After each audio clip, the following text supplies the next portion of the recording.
And she was the woman I always met in the elevator, until I won her heart. The elevator doors slid open on the 14th floor, and there she stood, the woman with storm gray eyes and a leather messenger bag worn, soft at the edges, the woman whose presence had become the only predictable part of my chaotic mornings, the woman I had fallen in love with without ever learning her name. But that morning was different. That morning she stepped inside, pressed the button for the lobby, and then turned to me with tears streaming down her face, her whole body trembling like she was barely holding herself together. I had spent 6 months riding this elevator with her in comfortable silence. 6 months of stolen glances and almost smiles. 6 months of wondering what her voice sounded like. And now, watching her fall apart in the small space between floors, I realized I couldn't stay silent anymore. My name is Maya, and I'm the kind of person who always played it safe. I worked as a graphic designer for a tech startup on the 15th floor of a high-rise in downtown Seattle, living a life that looked perfect on paper but felt hollow in my chest. Every morning at 7:45, I would step into that elevator, and every morning, she would be there, getting on at 14, riding down in silence, disappearing into the street crowds before I could ever work up the courage to say hello. She had this way of existing that made the world seem quieter, calmer, like she carried her own gravity. Her dark hair was always pulled back in a messy bun, a few strands escaping to frame her face. She wore the same navy peacoat every day, the collar turned up against the Seattle rain, and she always held a coffee cup from the shop across the street, her fingers wrapped around it like she was holding on to something precious. I told myself 1,000 stories about her. Maybe she was an architect designing buildings that would outlast us all. Maybe she was a writer, crafting worlds more beautiful than this one. Maybe she was just like me, someone going through the motions, searching for something real in a city that felt increasingly artificial. I imagined conversations we might have, the sound of her laugh, the way her eyes might soften if she ever really looked at me. But I never said a word. Fear kept me frozen, the same fear that had kept me frozen my entire life. Fear of rejection, fear of being too much, fear of wanting something I didn't deserve. But that morning when she stepped into the elevator crying, all my carefully constructed fears crumbled. She pressed herself into the corner, one hand covering her mouth like she could hold the sobs inside, the other clutching her phone so tightly her knuckles had gone white. The elevator began its descent, and I watched the numbers tick down. 13, 12, 11, and I knew I had maybe 60 seconds before we reached the lobby and she disappeared. Into her pain alone, something inside me shifted. Some part of myself I didn't know existed suddenly found its voice. I reached out and pressed the emergency stop button. The elevator lurched to a halt between the 9th and 8th floors, the sudden stillness jarring. She looked up at me, her eyes wide with surprise and confusion, mascara-stained tears still wet on her cheeks. For a moment we just stared at each other, and I could hear my own heartbeat thundering in my ears. Then I said the first words I had ever spoken to her, my voice barely above a whisper. "I'm sorry. I know this is weird and I know we don't know each other, but I couldn't just let you go through whatever this is alone. Not when I've spent 6 months wishing I was brave enough to talk to you." The words hung in the air between us, vulnerable and exposed. She blinked at me, processing what I had said, and for a terrifying moment, I thought she might be angry. But then something in her expression softened, the hard edges of her pain giving way to something that looked almost like relief. She let out a shaky breath and slid down the wall until she was sitting on the elevator floor, her bag beside her, her whole body seeming to deflate. I sat down across from her, the space between us small but significant, and I waited. Her name was Jordan. She told me this in a voice raw from crying, and then she told me everything else. She had just come from her mother's hospital room, where she had spent the night watching machines breathe for someone who couldn't breathe on their own anymore. The doctors were talking about end-of-life care, about letting go, about decisions no 32-year-old should have to make alone. Jordan worked as a music therapist at a children's hospital on the 14th floor, spending her days bringing joy to kids, fighting battles too big for their small bodies. And now she was facing a battle of her own. She had been holding it together for weeks, being strong for her mother, being strong for her patients, being strong for everyone except herself. And this morning something had finally broken. I listened to every word, and as she spoke, I saw her transform from the mysterious elevator woman I had built up in my mind into someone real and complicated and heartbreakingly human.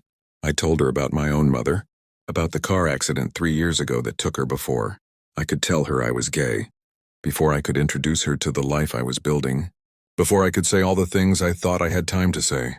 I told Jordan about the regret that still lived in my chest like a stone, about the therapy sessions and the gradual acceptance and the way grief never really leaves but just learns to coexist with joy. And in that stopped elevator, suspended between floors and between our separate lives, we created something neither of us had expected, a connection, born from vulnerability, from two people brave enough to be broken in front of each other. The building security eventually called through the emergency phone, asking if we were okay, if we needed help. Jordan looked at me with those storm gray eyes, and I saw something in them that made my breath catch. She reached over and took my hand, her fingers cold but steady, and she told the security guard we were fine. We just needed another minute. That minute turned into 10, turned into exchanging phone numbers, turned into a promise to meet for coffee that evening at the shop across the street. When the elevator finally started moving again and the doors opened onto the lobby, we stepped out into the morning light as different people than we had been when we entered. That was 9 months ago, 9 months of late-night phone calls and weekend hospital visits, of me holding Jordan's hand while her mother slipped away peacefully in her sleep, of Jordan holding me through panic attacks when my own grief resurfaced in waves. 9 months of learning that love isn't always the grand romantic gesture you see in movies. Sometimes it's just showing up. It's being present in the painful moments. It's choosing each other even when choosing feels hard. Jordan moved in with me 6 weeks after her mother's funeral, not because it was the logical next step, but because we had already built a home in each other and the physical space was just a formality. She leaves her coffee cups on every available surface, and I leave my design sketches scattered across the dining table.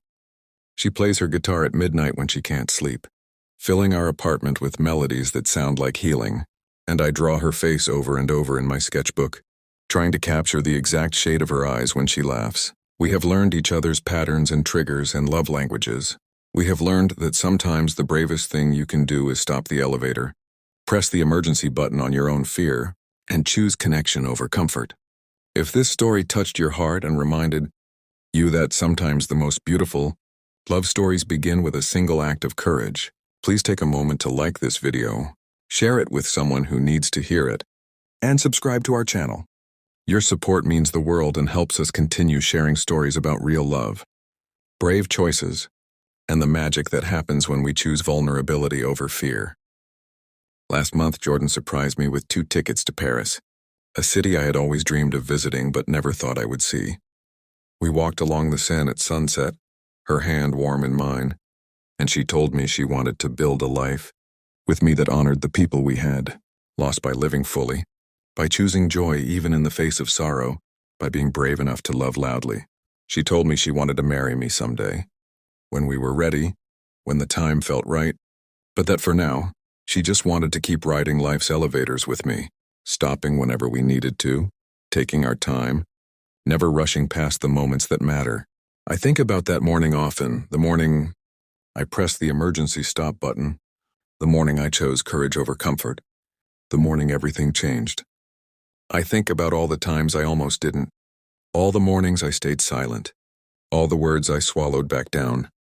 And I realized that we spend so much of our lives waiting for the perfect moment, waiting to be ready, waiting for permission to want what we want and love who we love. But perfect moments don't exist. There are only the moments we choose to make matter, the moments we decide to show up in, the moments we're brave enough to stop the elevator and say the words that scare us most. Before I go, I would love to hear from you. Have you ever had a moment where you chose courage over fear, where you took a leap that changed everything? Please share your story in the comments below. Your words might be exactly what someone else needs to hear today. Jordan is in the kitchen now, humming while she makes breakfast, and the morning light is streaming through our windows, catching the dust motes in the air like tiny miracles. In a few minutes, we'll leave for work together, riding the same elevator where our story began, and I'll think about how the most extraordinary love of my life started in the most ordinary place. Because that's the truth about love, isn't it? It doesn't always announce itself with fireworks and fanfare. Sometimes it just stands in an elevator with you every morning, waiting patiently for you to be brave enough to say hello, waiting for you to realize that the woman you've been looking for has been right there all along. Just one pressed button away from changing everything. And sometimes, if you're very lucky, if you're brave enough to reach out even when your hands are shaking, that woman becomes your home, your haven, your heart. Jordan is mine, and I am hers, and we are proof that sometimes the most beautiful beginnings come from the courage to stop, to stay, to speak up when everything inside you wants to stay silent. Thank you for listening to our story. Thank you for believing that love, real, messy, complicated, beautiful love is always worth the risk.